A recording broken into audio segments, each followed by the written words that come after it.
7 days challenge. সামনের 7 দিনের জন্য এমন একটি রাস্তা দেখাবো যেটা অনেক কঠিন হতে চলেছে, অনেক বাধা বিপত্তি আসতে চলেছে, বহু প্রবলেম আসতে চলেছে, কিন্তু এই 7 দিন আমি যেটা বলতে চলেছি সেটা যদি মেনে চলতে পারো তাহলে গ্যারান্টি দিয়ে বলছি তুমি জীবনে অনেক বড় কিছু করতে পারবে। তুমি সারাদিন কি করে কাটাও? হ্যাঁ, তোমাকেই বলছি, সারাদিন কি করে কাটাও? কতদিন এভাবে চলবে? কতদিন ইউটিউব শর্ট, ইনস্টাগ্রাম রিল এই সব দিকে সময় নষ্ট করে যাবে? কতদিন? যখন এই বছরটি শুরু হয়েছিল তখন তুমি একটা স্বপ্ন দেখেছিলে, তোমার ভেতরে একটা জেদ ছিল, একটা লক্ষ্য ছিল যে এই বছর পরীক্ষায় এমন রেজাল্ট করব যেখানে 90 থেকে 95% নাম্বার আনবই, আমার পরিবারকে সবার কাছে প্রাউড ফিল করাবো, আত্মীয় স্বজনদের চুপ করাবো। কোথায় গেল সেই কথাগুলো?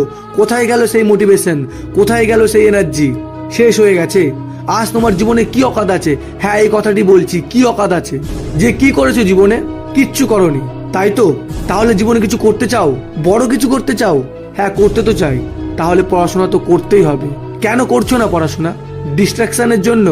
YouTube short, Instagram reel, free fire, PUBG, বন্ধুদের সাথে আড্ডা, খেলাধুলা, ঘুরতে যাওয়া, না জানে কত কিছু করতে ভালো লাগে, শুধু একটা জিনিস ছাড়া, সেটা হলো পড়াশোনা।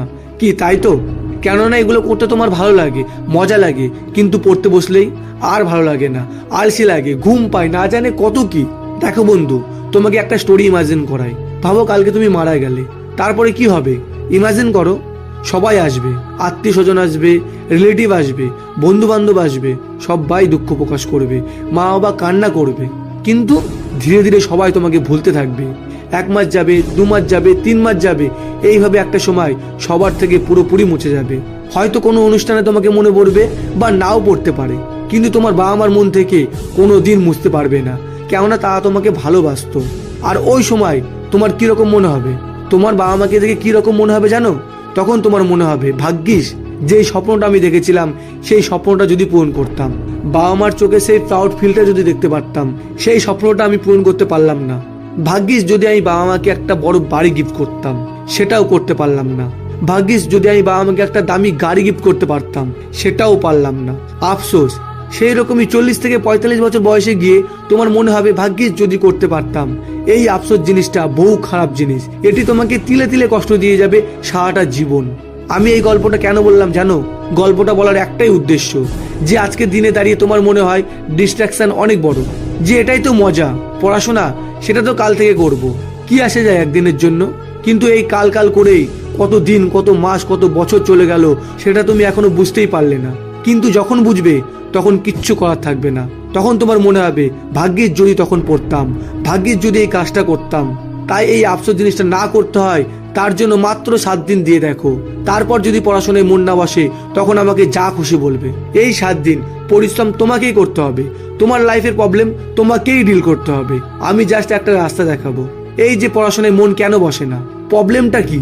সব থেকে বড় প্রবলেম হলো যখনই আমরা মোটিভেট হয়ে পড়তে যাই তখন সব থেকে ডিফিকাল্ট সাবজেক্ট নিয়ে বসে পড়ি, যেমন ম্যাথ, ফিজিক্স। ভাবি যে আজ সব পড়ে ফেলবো, তারপর কিছুক্ষণ পড়ার পরই আর ইচ্ছা হয় না। কি ঠিক বললাম তো? ইমাজিন করো একটা স্টুডেন্ট যে কিনা 6 ঘন্টা পড়তে চায় কিন্তু পড়তে পারে না, তার জন্য সে কাল কাল কাল কাল করে যায়। সেই জন্য আমি বলি তোমাকে 6 ঘন্টা পড়তে হবে না, তোমাকে অভ্যাস করতে হবে, আর অভ্যাস সহজ জিনিস থেকেই হয়। তাই তুমি যদি 6 ঘন্টা পড়ার কথা ভাবো তাহলে সেটাকে অর্ধেক করে দাও, মানে 3 ঘন্টা পড়ো। সেই রকমই যদি 4 ঘন্টা পড়তে চাও তাহলে 2 ঘন্টা পড়ো।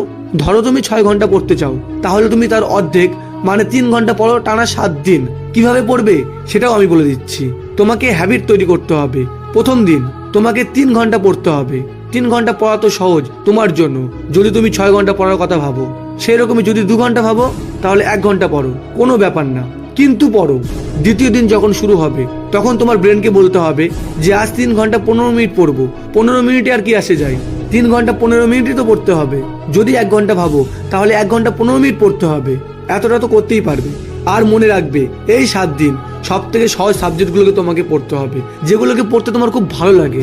কারো বাংলা পড়তে ভালো লাগে, কারো ভূগোল পড়তে ভালো লাগে, যার যেটা ভালো লাগে সেটা পড়ো। মনে রাখবে তোমাকে অভ্যাস করতে হবে, আর অভ্যাস সহজ কিছু থেকেই হয়। তাহলে তুমি 3 ঘন্টা 15 মিনিট পড়লে, তারপর তৃতীয় দিন তুমি 3 ঘন্টা 30 মিনিট পড়বে, 15 মিনিট আরো বাড়িয়ে দেবে। আবার ব্রেনকে বলবে 15 মিনিটে কি আসে যায়, এটা তো আমি করতেই পারবো। এইবার চতুর্থ দিন ওই 3 ঘন্টা 30 মিনিটই পড়বে, এবার আর টাইম বাড়াবে না, 3 ঘন্টা 30 মিনিটই পড়বে। তারপর পঞ্চম দিন সেই 3 ঘন্টা 30 মিনিটের সঙ্গে আরো 15 মিনিট যোগ করে দাও, মানে 3 ঘন্টা 45 মিনিট পড়ো। তারপর 6 নম্বর দিন আরো 15 মিনিট যোগ করে দাও, মানে 4 ঘন্টা পড়ো। আর সপ্তম দিন মানে শেষ দিন ওই 4 ঘন্টাই পড়ো। এটি আমি এক্সাম্পল নিলাম ওই ছেলেটির যে কিনা 6 ঘন্টা পড়তে চাই, কিন্তু সে পড়তে পারছে না, শুধু ডিস্ট্রাকশন হয়ে যাচ্ছে।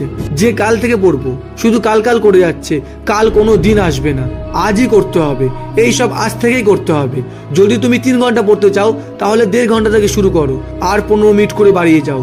আমি যেভাবে বললাম এই রুলটি সায়েন্টিফিক্যালি প্রুফ হয়ে গেছে, আর এই নিয়মে যদি অভ্যাস করো তাহলে তোমার পড়ার প্রতি আগ্রহ বাড়বেই, আর কোনো সময় ডিস্ট্রাকশন হবে না। এইভাবে 7 দিন অন্তত পড়ে দেখো, তারপরে পার্থক্য তোমরাই আমাকে বলবে। তাহলে আজকের জন্য এটুখানি। ভিডিওটি ভালো লাগলে একটি লাইক ও চ্যানেলটিকে সাবস্ক্রাইব করে দেবে। চলো দেখা হচ্ছে নেক্সট ভিডিওর সাথে।